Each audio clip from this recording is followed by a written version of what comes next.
All right. So here's the question. Here's what we're going on today.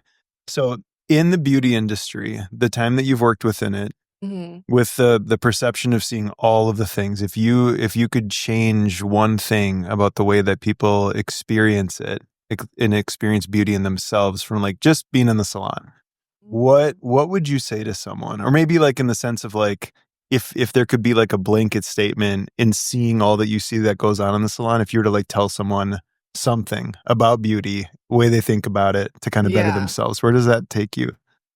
I think where that takes me is just looking at, like, my experience with the front desk Yeah. and seeing how the more that the artists, like, present as their natural selves, the more other people, like, come to them. Mm, When thinking of beauty, and, like, I think we can get really stuck on, like, certain standards or, like, expectations, and I think if we c like, when we're able to, like, let that go and just be ourselves, the people that are truly gonna, like, find that beautiful, like, inside and out, they're gonna find us, and you're gonna feel so much more, like, seen and valued and, like, understood than if mm. you pretended to be, like, what other people expected beauty to be. Yeah. That's beautiful. And I think that's another thing that we encourage, and something that I think that we try for, and one of the reasons of having like, open dress code and things of that nature is like feel yourself, like be yourself, right? That's cool. I think for me, Yeah. gosh, your answer was so damn good. And like in my mind it's going to trail on it a little bit, but it is the idea, like try things, don't get stuck in a rut. It is at the end of the day, like not to make it small, but it is Mhm. just hair, right? Yeah. Try something, if you don't like it, right? Yeah. um Someone said recently the only, and it is a really really good barber, I want to say it was one of the Shoreham guys. Okay. He had said the only bad haircut in the world is the one that the client doesn't like on themselves. And when I thought about that, I was like, Yeah. man, like if as the artist to give someone something that they're asking for, even if Yeah. you're like professionally like, good Lord, this is gonna be Yeah. one for the one that you remember and probably don't want any pictures on social media about. But remembering like, hey, if that's what this person wants to feel and Yeah. experience, like give that to them. Yeah, absolutely. That's honestly, that's something that always gets me when I'm scrolling on social media is, like, certain posts will go super crazy, and then in the comments, they'll be like, "I can't believe the hairstylist put that on that person," or, "I can't believe Oh they picked yeah. that color." I'm like, maybe they just want that color, because it brings them joy and because they like it on themselves, and it has nothing to do with what they think is, like, the the perfect shade for their skin tone. Like, maybe it just brings them joy to have green hair or, like, what's that new haircut? Like, the Haim or whatever? Miley It's wore like it, right? huh? Did Miley Oh, wear yeah, it? yeah, yeah, Yeah, yeah. yeah. Yeah, and so it's like, at one point, someone was one of the first people to get that haircut, and people are like, "Bro, like, what are you doing? Like, you shouldn't have done that," and then, things, like, come and go, but, You know like, you what's should just do what you feel is right, you you know know? what's embarrassing about that haircut? I would love to know. In the beginning of my career, I did that. Like, on purpose or on accident? Yeah. Okay. I thought it yeah. Hey, if you're wearing it, good for you. Yeah. I will say it's bold, right? I definitely cut it before it was on trend. Let's just say it wasn't that great. So, anyway, To you. Did they like it, though? Or I as I think back to it as like one of those like at the end of it like, hey, this is what you wanted, right? And it was Yeah. like kind of a like gap to response. Oh, Yeah. Anyway, you don't know um them. I think the main thing is here is, artists remember the power that you have. And when you're genuinely and authentically yourself, that makes what I heard you say in your answer was that makes clients also comfortable to be themselves. That's Yeah, beautiful. absolutely. All right, let's jump in.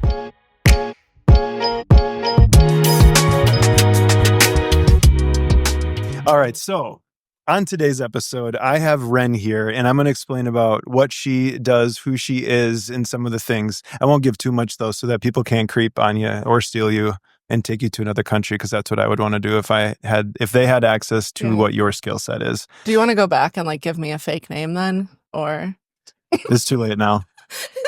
Hey, actually, no, no, Ren. I mean, I Hey, can edit yeah, it yeah, if yeah, we yeah, want, yeah. Ren. Oh, yeah, you can. Man, this is magical.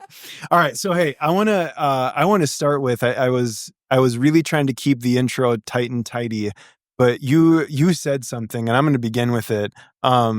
Ren, we have the experience of having some of our content. Our content serves, I think, our local community, and we make it for a purpose. We've also had the experience of having content go viral, right? Yeah. And you think it's cool Yeah. until you get to experience what it's like to have troll, like some really Yeah. really kind people and then some trolls. For So sure. to that to that intro, I think it was something that's interesting. I was like, I didn't know if I was going to bring it up, but I will say to you, like, the virality piece of it, Yeah. would you do it again? No. I know that's the most No. wild part. Absolutely not. My goal is never to go viral. Yeah. What did Like, that one end up? Do you have it? Even the last time you looked at it, do you remember what it I was? think it was like somewhere, I think it was at least 14 like million views. Good Lord. And that was even, and we had turned off comments like pretty Yeah, fast good on that God. too. What a So disaster that was. I remember, I think it was like, I want to say it started at like 11 o'clock at night. And I well, tried to keep up with it until like 3 or 4 in the morning. yeah, well, honestly, I had known pretty early that that one was like I didn't necessarily think it was gonna go off that far. Yeah. But I was like, okay, I need to get a piece of content out. I literally like quickly edited it, put it out, and then had to leave. And literally, I was probably picking up my daughter or something, and I just like pulled it up just because I was curious. And in like the 30-minute drive home, I was already at 3,000 views. Yeah. And I was like, oh, Something's going on this here. is gonna be a thing. And so I made sure to like check on it in the morning. And that's when I started like, I don't know, maybe you had seen some of the stuff beforehand, but like I was like, Ugh. I think in your response, I think you had seen that it was doing things. And I was Mhm. like, hey, there's like still comments and stuff. Like, I don't know if you have time to moderate this. Otherwise, we Yeah. just need to like turn off the comments. It was such a unique experience. And like I Yeah. said, and until you've had it happen and until you've had the experience of, I'm going to say a lot of people that need therapy, right? Yeah. Like that's what it showed me. I was just, Yeah. I wish I would have just commented like, you need therapy, and just started like figuring out where they live and like send like a Google search. Like, hey, these would be some people that you could call, right? Yeah. Everyone, if you're watching, listening, clearly, Evan is not by my side. This is actually the first time not. Evan is behind all these cameras doing also one of his many, many talents, which is production. What I want to share is what it's like in how we built a role within our salon company for having someone do social media. What is your most recent title now? Well, the last one I gave myself was tech extraordinaire. The last one you gave me was content lead. Okay. All right. Content lead. So it depends on how many letters you want to use that day. Yeah. So TECL. You're a TECL. There we go. Right. We'll give it the acronym. So the thing that I wanted to talk about today is, for our experience, before Ren came on with the team, Anagen had done a number of internships. To be clear, they were unpaid internships, and we did, I want to say, 4 of them before we had you come on board. So we had a little bit of kind of a little bit of a plan, and I think at that point I had trained enough people to know at least how to put my best foot forward, building up this role, and even in the capacity that you're in now. Mm-hmm. I wanted to talk so that a salon owner, leader, manager, or even if just as a general stylist and you're like, hey, I want support, what could this look like? So the biggest thing I want to say is, first out, when you bring a person into this role, they need to have a servant's heart. Ren, you have servant leadership built so into your core. I remember it was really, really early on in us working together. We were like, do you need support? And I was like, that's such a, can I say, I'm not going to swear. That's such a good question. And I think it exemplifies a lot of, what you are and who you are. And within Anagen, when we brought you on board, so the first thing I'd say is we need to think about this role a little bit differently, right? Yeah.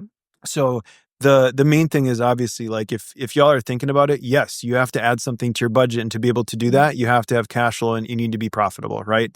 But the main part that I want to speak to is when we were onboarding, we made it really, really certain and clear that we wanted you to work as a salon coordinator within the company.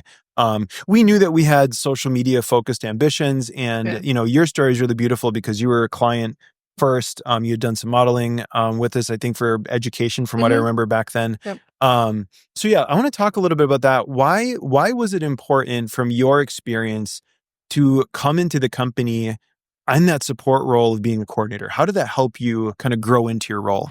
That's a great question. I think that's kind of like a multifaceted answer. So, first off, as you said, I'm a very like servant led person. So, I can only imagine if I had been in this role and saw people come in and I was just like clicking on my computer and be like, sorry, like, I can't help you, like, let me find someone. I think, 1, it wouldn't have served the team, and 2, it just wouldn't have necessarily felt great for me, so I feel like I would have just ended up, like, trying to learn things as I go anyway. Mm. And then the second part that comes to mind is that I got to know the artists Hmm. really, really well. Yeah. And so then I was able to better understand, even before touching a camera, who they are, who their ideal clientele is, and what kind of like hair projects they prefer to do. Yeah. So I could make sure to know, like, it just gives me a better eye when I'm looking at like their schedules or who they're working with, like if that's something that they would want content of if I didn't have time to like touch base with them before they started. Gosh. And you know what? For those that are listening, like, I'm even getting schooled right now because in my mind is like, gosh, if we would have been intentional about that in our training versus you just being brilliant, like that would have been helpful. Um, so maybe in that way of it, if you're listening, like the thing to maybe glean from that is the silver lining, ka-ding, of having someone in that support role is you got to watch watch the way that artists work, watch how they interact with their clients, watch the work that they like to do, Yeah, right? absolutely. Yeah. So when you think about it, coming on board, we do things in, I would say, a big way. Like we have big professional cameras, big lenses, expensive tech, all the Mhm. things. But if we really strip that away to like make this be reasonable, because I mean, we operate, I think when I figured it out, like we have somewhere in the space of around 20 grand within gear, right? Which when you really think about it, it's not necessary Yeah. today. So if someone was to be starting and they wanted to roll out this role within their company, from your lens, Mhm. what do we need? Honestly, I think The people would prefer that we be honest. no lying today, I promise. Um, I lean towards iPhones. That's just what I've had for the vast majority of things. So I would say an iPhone. And I think both of us have like 14s, and the Salon phone is.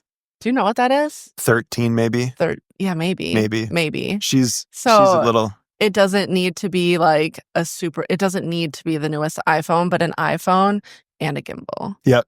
So iPhone, everyone understands the brand there. The gimbals that we use specifically, and again, you don't have to prescribe to this, but we're pretty DJI heavy. As I'm Mhm. looking at 3 Yeah. DJI Pocket 3s, Yeah. and I think, or what are these? I think they're Rodes. Yeah. Um, yeah, so iPhone, and then gimbal, the I think Osmo 6s are like $140 now. okay, They're yeah. like when I think about what that does, Yeah. and even so, like again, we're very very fortunate. We Mhm. have like you're on very current MacBook, Final Yeah. Cut, all the nonsense, right? Like Yeah. we went like Yeah. balls to the wall. Yeah. That's an airline reference, by the way, or aviation reference rather. So the the other thing I think that's pretty surgical in it is really well integrated. Then are going to be the DJI mics. Yeah, I was just gonna say the only other thing that I was thinking of was the mics, especially with, like, how prominent talking is on social media. Um, I don't well, you don't TikTok, but allegedly, there are some Hey, you know pretty what? good. Thank you. Yeah? Because of you, I don't have to TikTok. Literally, I I am don't have, saving you hours, I'm sure. yeah, you're helping my dopamine situation a ton. Yeah, you might have a little bit better, awareness and self-control to get off of it than I do, but anyway, there are the I words. Okay, well, There are nice options yeah. that at least get you started. I think when you're getting started on something, it can seem like a really big thing, especially when you're thinking about, like, the salon budget because you're like, "Okay, well, I need to pay Mm, for, like, big equipment to get started. I need to have the best of the best. I need to have XYZ and the budget to pay someone, to train someone if they don't know all of that." And I think that when you're looking at starting something new, that can be I mean, that can be really daunting, especially just depending on where, the extra budget is at that current time. yeah. Um, you can't like heavy support for DJI. I think they work really well. And I also think to get people started, there's opportunity to use stuff that's like not a name brand Sure. that's just going to be better than nothing. Right. You know what Yeah. I mean? It's like it gets you started. And once you're getting started, you're bringing in more clients. Then you can decide when it's best to build it up from there if that's what you want to do and Yeah. when you want to do it, you know? So this is such a fun thing for me because I'm going through and be like, I forget how much you knew in the beginning. Like at this point of it, we figured out what was it the other day? It's like a year and a half, right? Yeah, so I've been here a year and a half, yeah. And, started salon coordinator. Now you are tech extraordinaire content lead for Anagen. And you are a heavy editor within the Refine network. You are doing a ton of work for us behind the scenes there. So when you think about the journey of like where you started to where you are at now, I'm trying to remember. I don't even think, do you know how to use a DSLR back then? The big boy cameras? No. Yeah. So walk me through that process. Through the process of learning? Sure. Or where I started or all of the... Yeah. So prior to coming into this role, I had done like social media posting. I've got like a background in different like graphic design type stuff, but I did not have a background in using cameras, taking photos, any of that stuff. The closest thing I had to experience was I did take a couple of shots for my dad for his real estate business. Oh, that's right. On like an off-brand gimbal. You had like a camera of some sort though, didn't you? You just weren't using it, from what I remember, right? So he has a Nikon D7500, I think, and so, but the majority of the work that I was doing with that was literally just taking photos of properties for him because he does like kind of like appraisals for banks. Okay. And so like literally just taking a photo, it didn't really need to like look pretty or anything like that. So I hadn't had a lot of experience and I wanted to learn more, but I think at the base of it, what that kind of shows is if somebody has the drive and wants to learn, they can do it. If you don't currently have someone in your business that knows how to do it, the nice thing about 2025 is there's so much content available. To learn. Yeah. There's so much online that you can just learn and go off of. Yep. If that's like what you need to do, you just need to have the right human who's ready to like start that for you, really. 100%. And I would say also, to those of you listening, the amount of power when we Enneagrammed you, one, like Enneagram type 2, servant, helper, right? Yeah. Like totally aligned with you. But I think also, I mean, we've developed a really good relationship, I think, of like being able to give feedback. And like not only when like, oh, that looks really pretty, right? Because here's the thing, like the creative part of it, your job is incredibly intricate, being that you need to be able to connect with a client, make them feel comfortable enough that they look genuinely, authentically, beautifully themselves, and then take that and create something beautiful with it.